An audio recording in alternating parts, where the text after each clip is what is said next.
మళ్ళీ thanks and sorry చెప్పుకుంటున్నానండి. నా వల్ల మళ్ళీ రోజు ఇబ్బందే ఇది. నేను లాస్ట్ రాష్ట్రానికి సారీ చెప్పినప్పుడే మళ్ళీ మీడియాలోకి రావాలని కానీ లేదా పోలీస్ స్టేషన్ మెట్లు మళ్ళీ ఎక్కుతానైతే అనుకోలేదు. నిన్న నాకు జరిగిన దాడికి నేను మళ్ళీ పోలీస్ స్టేషన్ మెట్లు ఎక్కాల్సి వస్తుంది. ఇదంతా కూడా ఎక్స్పీరియన్స్ అవ్వాల్సి వస్తుంది. నా లైఫ్ లో నాకు జరిగిన అన్యాయానికి నేను ఫైట్ చేస్తున్నాను. అది కొంతమందికి నచ్చచ్చు, కొంతమందికి నచ్చకపోవచ్చు. ఎందుకంటే ఇద్దరు మగాళ్ళ మీద ఫైట్ చేస్తున్నాను. అందులో రాజ్ తరుణ్ గానీ మస్తాన్ సాయి గానీ ఇద్దరు పలుకుబడి ఉన్న మనుషులు, ఇద్దరు డబ్బులు ఉన్న మనుషులు. నేను న్యాయం కోసమే పోరాడుతున్నాను. న్యాయం కోర్టులో ఉంది. కోర్టుని కోర్టులాగా కూడా గౌరవించకుండా పర్సనల్ గా అటాకులు చేసి నా మీద దాడి చేస్తున్నారు. ఒంటరిగా ఉన్నాను, ఒక్కదాన్నే, నార్మల్ మిడిల్ క్లాస్ అమ్మాయినే నేను. ఈ రోజు రాజ్ తరుణ్ హీరో అయిపోయి నేనేం చేసినా నడిపించుకుంటది అన్న దాంట్లో పట్టపగలు మా ఇంటికి అమ్మాయిలు లాంటి అబ్బాయిల్ని పంపించాడు. మరి అబ్బాయిలు అమ్మాయిలాగా వచ్చారో కానీ వచ్చి నన్ను దారుణంగా అటాక్లు చేసిన, ప్రైవేట్ పార్ట్స్ ని కూడా ఇచ్చేసి ఎంత హ్యూమిలేట్ చేసి నన్ను గేట్ వరకు డ్రాగ్ చేసుకుంటూ వచ్చారు. పోలీసులు ఆ సెకండ్ రైట్ టైం కి రాకపోయి ఉంటే నాకు ఏమై ఉండేదో కూడా నాకు తెలియదు. చచ్చిపోయానని ఒక సెకండ్ అయితే అనుకున్నాను. అండ్ ఆ విషయం మీద ఫైట్ చేస్తుంటే సంబంధం లేకుండా శేఖర్ భాష వచ్చాడు, ఆ ప్రీతి అనే అమ్మాయి వచ్చింది, అండ్ ఉదయ్ వీళ్ళందరూ కూడా ఎందుకు వచ్చి మాట్లాడుతున్నారో నాకైతే తెలియదు. వాళ్ళు నా ప్రాపర్టీకి కానీ నా కేసుకు కానీ ఎటువంటి సంబంధం లేని పీపుల్ కేసు డైవర్ట్ చేయడానికి మాత్రమే చేస్తున్నారు. అండ్ రాజ్ తరుణ్ పైన నేను మనస్ఫూర్తిగా సారీ చెప్పి ఇదే మీడియా ముఖంగా కేసులు వద్దు అనుకొని తీసుకుందాం అనుకున్న మాట నిజమే. మళ్ళీ ఈ రోజున ఫైట్ చేద్దాం అనుకుంటుంది కూడా నిజమే. ఎందుకంటే వాళ్ళు చేసిన అటాక్ కి మాత్రమే నేను డిఫెండ్ అండ్ నేను ఫైట్ చేసుకుందాం అనుకుంటున్నాను. నా పైన దాడి చేశారు, చాలా అసభ్యకరంగా బిహేవ్ చేశారు. ఇప్పుడు నేను ముందుకు వెళ్తున్నాను. రాజ్ తరుణ్ వచ్చి సమాధానం ఖచ్చితంగా చెప్పాలి. పోలీస్ వారిని కూడా అదే కోరాను, రాజ్ తరుణ్ వచ్చి మాట్లాడాలని, లేకపోతే రాజ్ తరుణ్ దీనిపైన ఇన్వెస్టిగేట్ చేయాలని, దీనిపైన వెనకాల ఎవరుండి నా పైన దాడి చేయించారని. నేను హైకోర్టుకు కూడా వెళ్తాను. రాజ్ తరుణ్ నా పైన ఇప్పుడు చేపించిన దాడికి నేను రాజ్ తరుణ్ బెయిల్ కూడా క్యాన్సిల్ చేయించడానికి ట్రై చేస్తాను. యాంటిసిపేటరీ బెయిల్ పైన ఉండి అతను మళ్ళీ విక్టిమ్ పైకి ఎలా వాళ్ళ పేరెంట్స్ ని పంపిస్తాడు? మళ్ళీ వృద్ధులు అన్న పేరుతో 4 ఆడోళ్ళని తీసుకొచ్చి 8 మంది ఆడోళ్ళని తీసుకొచ్చి కొట్టించాడు. నా ప్రాణం ఉన్నంత వరకు, మరి ఎప్పుడు పోతానో కూడా నాకు తెలియదు. ఉన్నంత వరకు అయితే లాస్ట్ ఫైట్ చేస్తాను. రాజ్ తరుణ్ అనే వ్యక్తే కమ్యూనిటీ లోపలికి ఎంట్రీ ఇవ్వడం అన్నది జరిగింది. మా పేరెంట్స్ వస్తున్నారని 1:10 PM కి కాల్ చేశాడు మా కమ్యూనిటీ మేనేజర్ కి. వాటికి సంబంధించిన ఎవిడెన్స్ తో సహా ఇచ్చాము. పోలీస్ ఇన్వెస్టిగేషన్ లోనే చెప్పాలి. ఇంకా నేను పెట్టిన పేర్లు అయితే రాజ్ తరుణ్ పేరెంట్స్ అండ్ శేఖర్ భాష, ప్రీతి, ఉదయ్ అండ్ లాస్ట్ మేఘన ఎవరో సోషల్ యాక్టివిస్ట్ వచ్చారు. మా కమ్యూనిటీలో తిరుగుతున్న మీడియా పీపుల్ కాకుండా ఎవరైతే ఇంకా అటాక్ చేయడానికి ఎవరైతే వచ్చారో వాళ్ళందరినీ కూడా ఇంక్లూడ్ చేస్తారు. విల్లా గురించి చెప్పేసి అంటున్నారు. అంటే విల్లా గురించే మీరు వాళ్ళు అది ఆక్యుపై చేసుకోవడానికి వాళ్ళు వచ్చారని చెప్పేసి దాని మీద క్లారిటీ ఏంటి అసలు? ఇప్పుడు నేను విల్లా గురించి అయితే మేము విల్లా కొని ఒక 7-8 years అవుతుందండి. ఈ రోజున ప్రాపర్టీ అన్నది ఎందుకు రావాలి? మేము రాజ్ తరుణ్ 2009 నుంచి మేము స్టార్ట్ చేసుకున్నాము. ఆ రోజు నుంచి ప్రపంచానికి తెలియని లావణ్య రాజ్ తరుణ్ వద్దనుకున్న తర్వాతే లావణ్య చెడ్డదైపోయింది. లావణ్య డ్రగ్స్ అమ్ముతుంది, లావణ్య డ్రగ్స్ కన్స్యూమ్ చేస్తుంది, లావణ్య ప్రాస్టిట్యూట్ కూడా అయిపోయింది. ఒక ఆడదై ఉండి విలేకర్, ప్రముఖ యూట్యూబ్ ఛానల్ విలేకర్ ప్రాస్టిట్యూషన్ అన్న వర్డ్ మెన్షన్ చేసింది. ఈ రిపోర్ట్ లో ఆమె గురించి కూడా మెన్షన్ చేశాను. ఆవిడ 40,000 డబ్బులు తీసుకుందండి. ఆవిడ నా దగ్గర ఓన్లీ థంబ్నెయిల్ పెట్టారు వాళ్ళ యూట్యూబ్ ఛానల్లో. లావణ్య మొగుడు ఎవరు, రాజ్ తరుణ్ మస్తాన్ సాయి అని థంబ్నెయిల్ పెట్టింది. ఏంటి పెట్రిషియా నువ్వు ఎలా పెడతావు అలా అని అడిగితే మా బ్యాక్ అండ్ టీమ్ ఇలా వర్కౌట్ అవుతుంది, డబ్బులు కావాలని అనింది. నాకే తినడానికి లేని టైంలో నేను 40,000 ఇవ్వడం జరిగిందండి పెట్రిషాకి.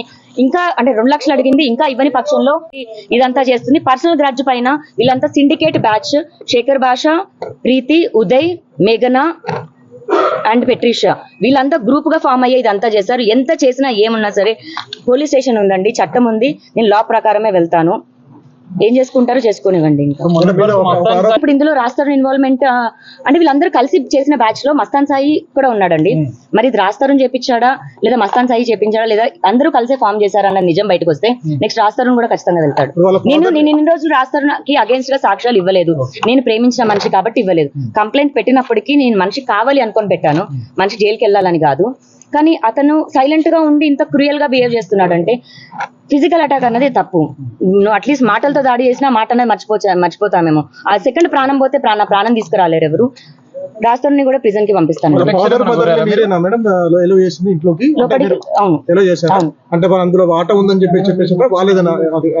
వాళ్ళు వీళ్ళు అనడానికి మాది ఇంకా సపరేషన్ అవ్వలేదండి.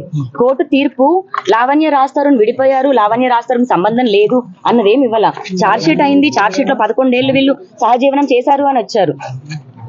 సంబంధం ఇల్లు సంబంధం లేదు అని అయితే లేదండి. అది రాస్తారు ఇప్పుడు అంటే ప్రాపర్టీ కొన్నాం కాబట్టి ప్రాపర్టీ గురించి అంటే ప్రాపర్టీ లేకపోతే అంటే లావణ్య తీసుకెళ్తాడా మరి ఇప్పుడు అంటే ప్రాపర్టీ ఉందని లావణ్య వద్దంటున్నాడా? తల్లిదండ్రులు ఒకటే ఆరోపణ చేస్తున్నారు, అసలు రాస్తున్న అమ్మాయి పెళ్లి చేసుకోలేదు, సహజనం చేశారు, డ్రగ్ పెడ్లర్, అసలు ఆమెకు సంబంధమే లేదు, ఆ ఇల్లు మాదే అని చెప్పేసి ఖండితంగా చెప్తున్నారు. దాని రాస్తారు వాళ్ళ 4 fathers ఇచ్చిన హౌస్ కాదండి అది.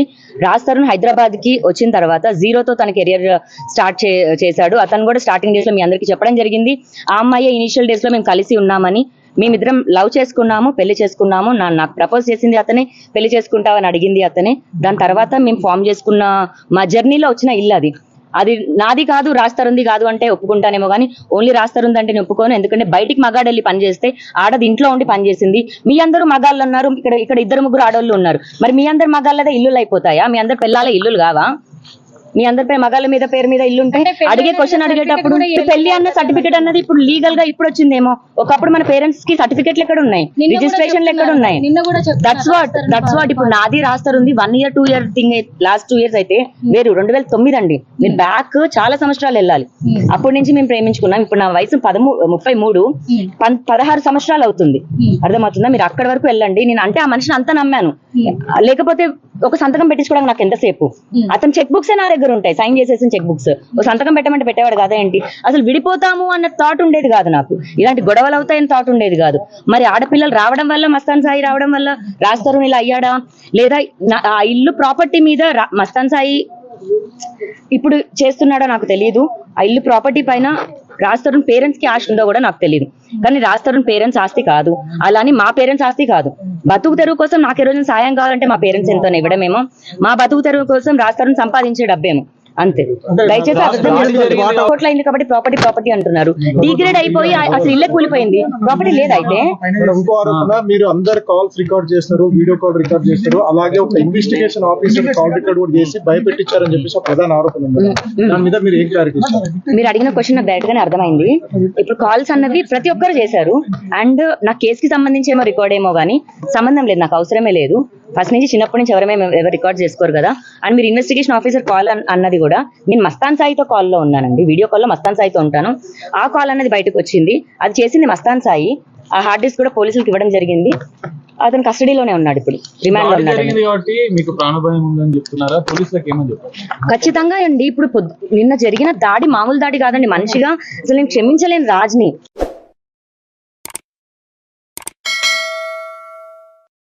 Hi friends, thank you for watching this video.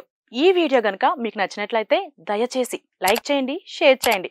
ముఖ్యంగా మా ఛానల్ 24/7 న్యూస్ టీవీని సబ్స్క్రైబ్ చేసుకోండి. ఆ తర్వాత మీ విలువైన అభిప్రాయాల్ని, మార్పులు, చేర్పులు, కావాల్సిన వీడియో ఏమన్నా ఉంటే మన వీడియో కింద కామెంట్ సెక్షన్లో కామెంట్ రూపంలో తెలియజేయండి. నమస్కారం, సాయిదంచిక మాట్లాడుతున్నాను. ప్లీజ్ సబ్స్క్రైబ్, షేర్, లైక్ చేయండి 24/7 టీవీ ఛానల్. హాయ్ నమస్తే, నేను మీ Sonia Akula. Please subscribe to 24/7 news TV. Hi అండి, అందరికీ నమస్తే. నేను Mankota Prasad. Please do subscribe 24/7 news TV.